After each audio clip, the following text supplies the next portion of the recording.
करके हमारे देश में आरक्षण की व्यवस्था बनी है।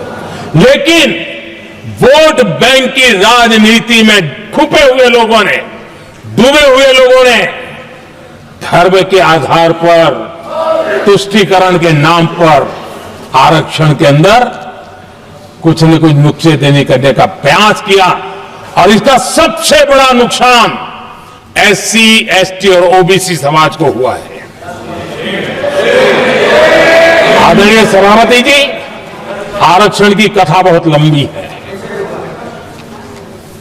नेहरू जी से लेकर के राजीव गांधी तक कांग्रेस के प्रधानमंत्रियों ने आरक्षण का घोर विरोध किया है।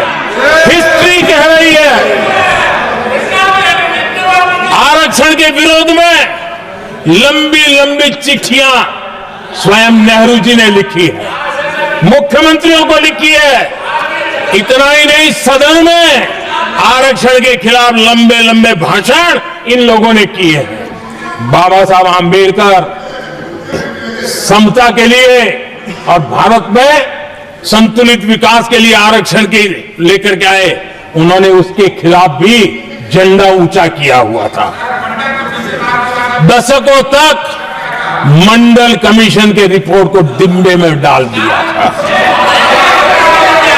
जब कांग्रेस को देश ने हटाया, जब कांग्रेस गई, तब जाकर के ओबीसी को आरक्षण मिला, तब तक ओबीसी को आरक्षण नहीं मिला।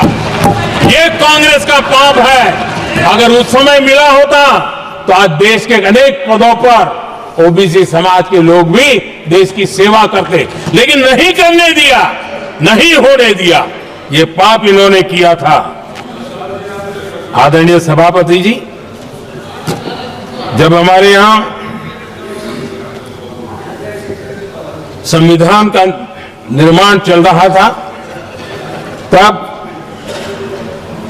संविधान निर्माताओं ने धर्म के आधार पर आरक्षण होना चाहिए कि नहीं होना चाहिए, इस विषय पर घंटों तक, दिनों तक गहन चर्चा की है, विचार विमर्श किया है और सबका मत बना है कि भारत जैसे देश की एकता और अखंडता के लिए धर्म के, संप्रदाय के आधार पर आरक्षण नहीं हो सकता है।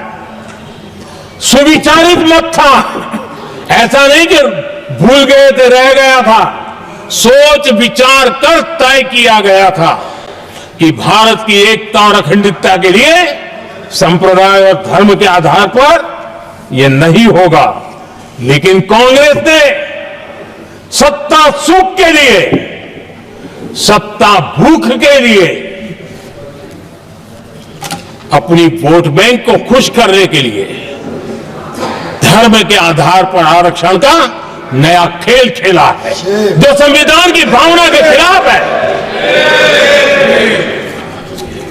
इतना ही नहीं, दे भी दिए कुछ जगह पे और सुप्रीम कोर्ट से झटके लग रहे हैं। और इसलिए अब दूसरे बहाने से बहाने बता रहे हैं, ये करेंगे, वो करेंगे। मन में साफ है, धर्म के आधार पर आरक्षण देना चाहते हैं, इसलिए खेल खेले जा रहे हैं। संविधान निर्माताओं के भावनाओं पर गहरी चोट करने का यह निर्लज्ज प्रयास है। आदरणीय सभापति जी, आदरणीय सभापति जी,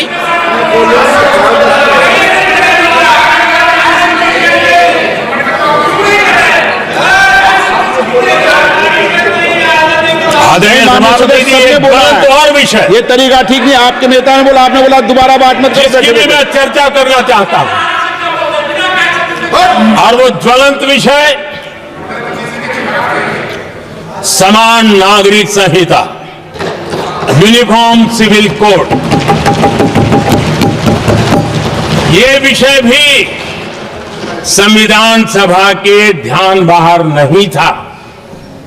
संविधान सभा ने यूनिफॉर्म सिविल कोड को लेकर के लंबी चर्चा की, गहन चर्चा की, और उन्होंने बहस के बाद निर्णय किया कि अच्छा होगा कि जो भी सरकार चुन करके आए वो उसका निर्णय